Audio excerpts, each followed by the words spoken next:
Tired of ending your workday feeling like you have not achieved anything? Just stick around because today let's tackle the three most common pitfalls in our everyday workflow, and at the end I will also provide solution to help you achieve more with less stress.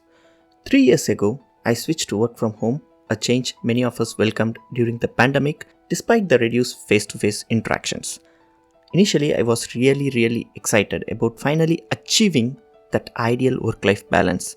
More time for reading, hit the gym, and hang out with my family. It's like a dream setup, right? But it did not take long before I noticed something was way off. Even though I was not wasting time commuting anymore, my productivity was not taking off like I expected. I was busy throughout the day, not exactly wasting any time, but still not able to meet my goals or feeling fulfilled, which was really frustrating. So I sat down determined to figure out why I was so frustrated. As I thought about my problems trying to find a solution, I realized that distractions were really hurting my productivity. I am making this video to highlight the three most common distractions that everyone faces, hoping that you can learn from my experience. The biggest of all distractions is for me the digital distraction. Digital distraction are a major issue for many of us today. As technology has evolved from the printing press to the internet, we have gained a easy access to a wealth of knowledge. The internet puts a vast amount of information and connectivity at our fingertips. Yet this advantage comes with a big drawback: the constant influx of notifications and messages. These frequent interruptions break our focus, pulling us away from the task for every few minutes, making it really hard to concentrate on the work that needs deep and continuous focus and attention. Our aim is to improve the quality and effectiveness of the time we spend on these digital devices. Sadly, right now only 10% of the time we spend looking at content that is truly educational and enriching. The rest 90% of the time we spend on the content that are merely entertaining and provides temporary satisfaction. To tackle this, I tried two different strategies. First, I started paying more attention to my digital habits. I began by tracking how much time I spent online and using apps to limit the screen time.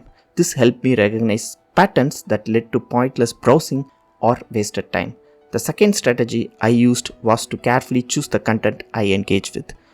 I made a point of subscribing to channels that offer valuable information, and I unsubscribed from those that were merely entertaining. Number 2, I would place multitasking. Multitasking is often praised as an effective way to handle multiple tasks at once. While juggling several tasks at once might seem efficient for simpler, low-focused activities, it falls short when it comes to meeting today's world's demand. We live in an era where learning new skills quickly is crucial to rapidly evolving technology and job requirement, and producing top-notch work is necessary to stand out in this competitive environment. To meet these demands, one must focus intensely and engage in deep work without any distractions. Instead of trying to manage multiple tasks at once, I now prioritize my tasks and tackle them only one at a time. This method allowed me to fully immerse myself in each task, enhancing both my speed and quality of my learning and output. I actively avoid the temptation of multitasking, instead scheduling time blocks for deep work on specific tasks. The shift in my habit has not only improved my productivity but also increased the quality of my work. Number 3 on my list is the overwhelming to-dos. I once used to believe that having a busy calendar was a sign of importance, signaling that my time was extremely valuable. However, I quickly learned that this belief was really misleading. The drive for success, accelerated by technological advancements, allows us to absorb more information quickly. We overload ourselves with more tasks and learning objectives than we can handle. Initially, this might seem manageable, but it often leads to burnout and potential abandonment of our goals. It is essential to manage workloads in a balanced and strategic manner, ensuring that one can maintain a steady pace throughout the process to achieve professional and personal goals. I now break larger tasks into smaller, manageable pieces, making them easier to tackle without feeling overwhelmed.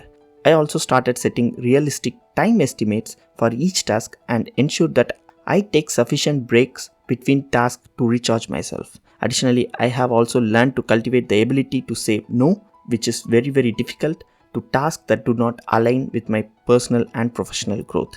Understanding the impact of distractions on productivity is really crucial for success.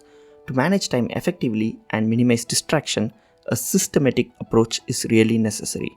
There are several proven techniques available to help individuals focus on their task, such as the 80-20 rule or the Eisenhower matrix. However, finding the right method that suits one's working style is key to enhance true productivity. In my experience, the Pomodoro technique has been a game changer in how I manage my daily tasks. Each morning, I begin by listing all the tasks I need to complete. I break down the larger chunks into smaller pieces, which is more manageable to avoid feeling overwhelmed. I then dedicate a strict 25-minute interval to focus solely on one task at a time, freeing myself from all the distractions. After each session, I take a 5-minute break to relax and reset before moving on to the next task. Following 4 of these intervals, I take a longer 20 to 30 minutes break, which I used for planned distractions like stretching or going for a walk or snacking on something. This structured approach has drastically improved my ability to stay focused and productive. If you feel following the standard intervals of Pomodoro technique feels too rigid, adjusting the work and break periods can make them more adaptable. For instance, there are times when I'm deeply focused and choose to extend a work session beyond the typical 25 minutes time. If you are looking for a way to manage your time better and boost your productivity, I personally recommend the Pomodoro technique. Share your thoughts and your own experience in comments below. I would like to hear how it worked for you, or if there is some other technique you would like to propose. And if you found this video helpful, please like, subscribe and share it with others who might benefit from it. Your support helps me bring more content like this to you.